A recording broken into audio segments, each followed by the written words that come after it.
Qual a relação entre sofrimento e esperança, peso e recompensa, tribulação e glória? A Bíblia nos apresenta um paralelo interessante entre esses aparentes contrastes. Tribulação na Bíblia significa alguém sobrecarregado, ou que carrega fardos pesados. No grego, a imagem utilizada para melhor descrever esta palavra é um homem sendo esmagado por uma pedra. Já a palavra glória, embora no Novo Testamento ela represente brilho ou luz, no Antigo Testamento ela também representa peso.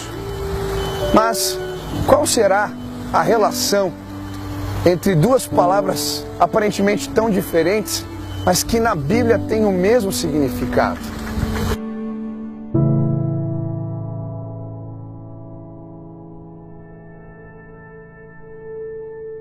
Todos nós, em algum momento da vida, fazemos esta pergunta sobre por que as tribulações existem, por que as coisas não dão certo, por que a injustiça prevalece, por que o ímpio prospera.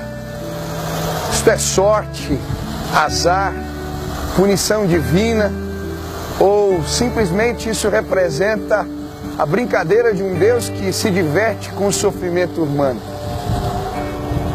Foi esta pergunta que um jovem me fez alguns anos atrás. Ele me disse: onde é que Deus estava quando os meus pais se separaram? Onde é que Deus estava quando passamos por necessidades em casa? E diante daquela pergunta, me veio à mente um texto da palavra de Deus.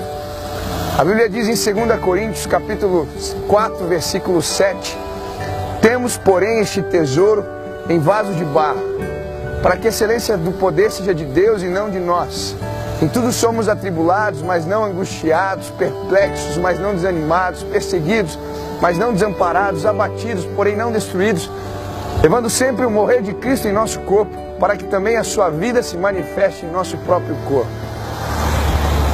Diante deste versículo eu disse para aquele jovem: Deus estava presente quando você estava sofrendo. Deus estava presente quando você não passou naquela prova. Deus estava presente quando seus pais se separaram. Deus estava presente quando você passou necessidades. Deus estava presente quando você chorou, passou mal, ficou doente. Deus está sempre presente. Mas a conclusão desse texto é ainda mais surpreendente. O apóstolo Paulo, homem que já havia sofrido diversas tribulações, havia sido apedrejado, preso inúmeras vezes, torturado, vai dizer: as nossas leves e momentâneas tribulações produzem a nós eterno peso de glória. Preste atenção, as nossas leves e momentâneas tribulações produzem a nós eterno peso de glória.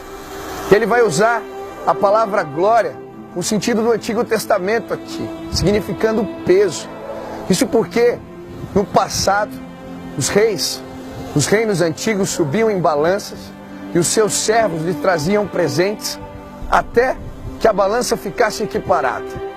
E este então era o peso da glória do rei. Isso significa que Deus não só vê as nossas tribulações, os nossos sofrimentos, mas Ele nos recompensa pela postura que temos diante deles.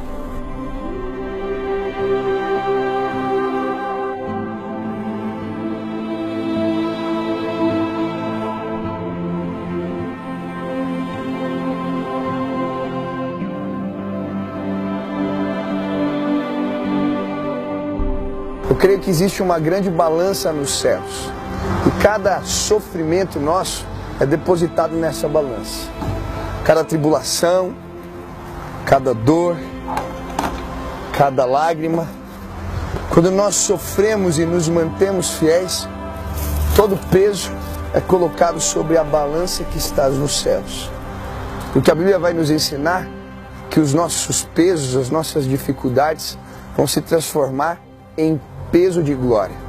É por isso, na perspectiva da eternidade, que as nossas dificuldades se transformam em leves e momentâneas. É na perspectiva da eternidade que podemos nos alegrar em meio aos sofrimentos, porque Deus vai transformá-los em peso de glória. Um dia Deus vai declarar para nós: entra no gozo do teu Senhor, servo bom e fiel. Foste fiel no pouco, sobre o muito te colocarei. Por isso nós andamos atentando para as coisas que não se veem, porque as coisas que se veem são temporais, mas as que não se veem são eternas.